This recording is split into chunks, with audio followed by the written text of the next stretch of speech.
Я хотел поблагодарить, уважаемые друзья, сторонников, которые мне помогают и понимают, что мы организовываем сопротивление. 25 октября мы призываем на митинг, создаем ячейки.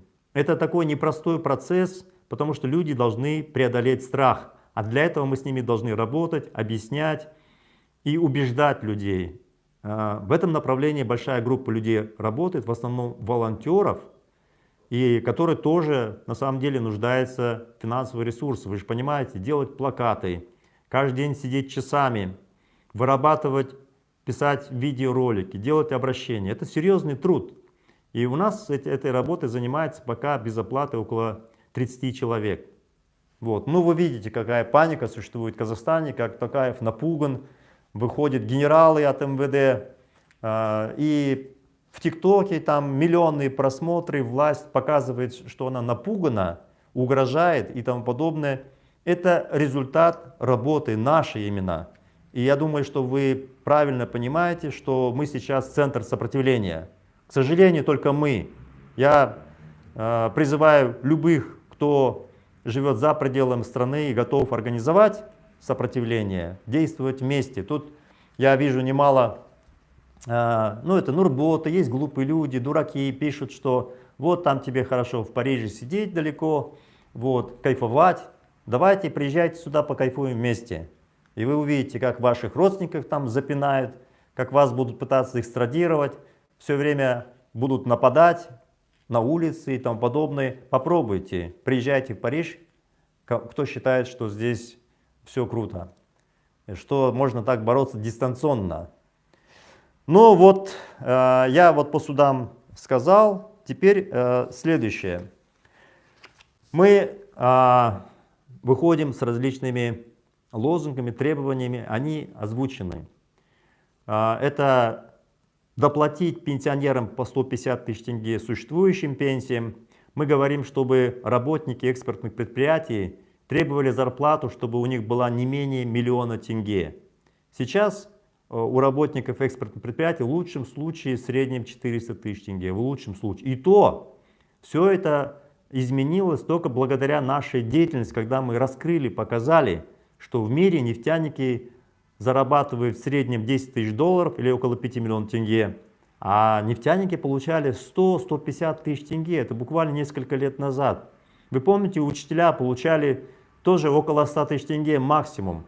И тоже была проведена нами работа гигантская, показано, сколько в мире получают учителя, и что в бюджете эти деньги есть. Видите, и учителя, и врачи, у вас там сильно изменилось, но все равно это не то. Не то, что мы предлагаем, который можно добиться, уровень заработных плат и так далее.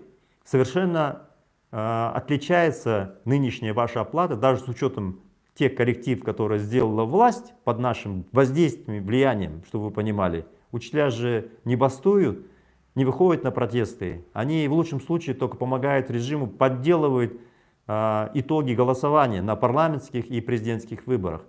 И вот только вот то, что мы показываем, разоблачаем, собственно, привело к тому, что ваша жизнь изменилась, уважаемые друзья. Поэтому мы озвучили такие требования, которые реализуемые. Когда работники экспортных предприятий будут требовать, чтобы их зарплата была не менее 1 миллиона тенге, это всего лишь около 2000 долларов. Чтобы вы понимали, нефтяники в мире порядка 10 тысяч долларов или 5 миллионов тенге получают. А такие предприятия, где производят медь, различные металлы и так далее, у них зарплата начинается от 1,5–2 миллионов тенге. А сейчас наши люди там получают 400 тысяч тенге максимум, а совсем недавно на ArcelorMittal получали максимум 150 тысяч тенге.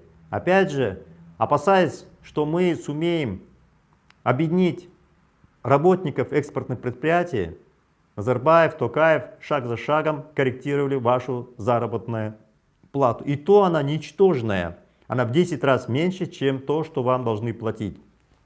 Я сегодня написал пост и показал, что работники экспортных предприятий получают не более в среднем 800 долларов. А в мире несколько тысяч долларов – это стартовая зарплата, от 3 и выше. Так вот, если просто эти 1 миллион человек умножит вот эту зарплату более-менее реальную, которую вы должны получить, получается за год с нефтегазовых предприятий, с металлургии, предприятия, которые производят медь, золото, цинк, ферросплавы и тому подобное. Вот с этих предприятий Назарбаев вместе с Токаевым в год ворует у вас 20 миллиардов долларов. Что такое 20 миллиардов долларов, уважаемые друзья? Это 20 миллионов квадратных метров жилья. 20 миллионов. Ну, поделите норматив даже 20 квадратов на одного человека, хотя он меньше. Миллион человек можно обеспечить жильем ежегодно. Что такое 20 миллиардов? Понимаете? Миллион человек можно обеспечить жильем каждый год. Они воруют уже больше 30 лет. Если бы эти предприятия были под контролем народа, если бы люди получали другую зарплату достойную, у нас в стране вообще бы не было проблем с жильем. А где вы живете? В ужасных квартирах, в землянках, в общагах убитых. Вот они где деньги, понимаете? Люди не могут понять, а где деньги? Аблязов обещает отобрать и поделить. Что мы отбираем? Мы говорим, они должны платить то, что положено. Потому что в мире на этих предприятиях столько и платят. Между прочим, при этом у них электроэнергия минимум 6-7 раз дороже, уважаемые друзья, на Западе. У них и налоги больше.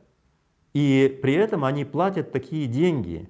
Платят в среднем 10 тысяч долларов, 5 тысяч долларов, в зависимости от отрасли. А у нас люди получают 400 тысяч тенге и вообще трясутся от страха, что и это у них отберут. Представляете, что происходит? Поэтому мы говорим работникам, обращаемся к работникам экспортных предприятий, друзья.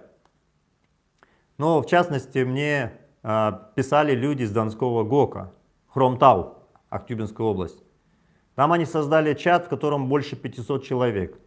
Они хотят потребовать, чтобы группа Машкевич, Шадиев и там дети покойного там одного из акционеров платили им больше.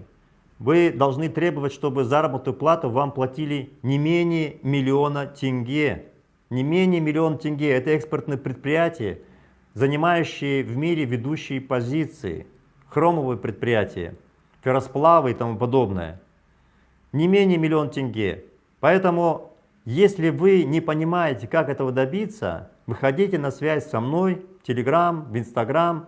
Давайте совместно действовать. И важно, главное, 25 октября в 12 часов мы призываем, чтобы вы присоединились, вышли на митинги. Мы вам поможем организовать забастовки. Вот, собственно, чего мы хотим.